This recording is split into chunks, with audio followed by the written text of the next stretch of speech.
Ijtimoiy himoya sohasi yo'nalishida murojaatlar bilan ishlash, fuqarolar bilan erkin va samimiy suhbatlashish maqsadida Qo'shtepa tumanida inson insonga ko'makchi tamoyili asosida coaching, ya'ni keng jamoatchilik vakillari bilan ochiq muloqot o'tkazildi. 200 nafarga yaqin fuqaro ishtirok etgan tadbirda ijtimoiy himoya sohasidagi islohotlar, milliy qonunchilikdagi o'zgarishlar, qabul qilingan me'yoriy hujjatlar hamda ijtimoiy xizmatlar haqida mutaxassislar batafsil ma'lumotlar berdilar. Interaktiv o'yinlar, aqlni charxlovchi treninglar o'tkazildi. Sahnalashtirilgan muammoli vaziyatlarning yechimi bo'yicha ishtirokchilarning fikr-mulohazalari tinglandi. Taklif va tavsiyalar atroflicha o'rganildi. Tadbirimizdan asosiy maqsad aholimizga ijtimoiy himoya tizimini mahalla darajasigacha olib tushish va joylarda mana shu ijtimoiy himoyaga muhtoj shaxslarga ijtimoiy xizmatlarni kafolatli ta'minlanishi bo'yicha bugun targ'ibot tashkilot tadbirlari o'tkazilyapti.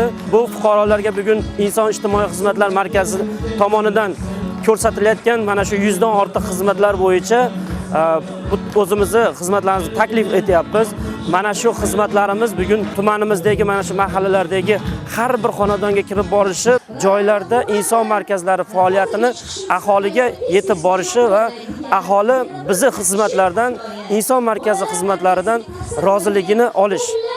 Tadbir doirasida nogironligi bo'lgan shaxslar tomonidan ishlab chiqarilgan mahsulotlar, milliy hunarmandchilik va tasviriy san'at namunalaridan iborat savdo ko'rgazmasi ham tashkil etildi. Mas'ullar mahsulotlarni ko'zdan kechirishar ekan. Har yil may oyida Toshkent shahrida o'tkazilayotgan an'anaviy inson uchun savdo ko'rgazmasida qatnashishga munosib yangi nomlar kashf etilayotganini ta'kidladilar.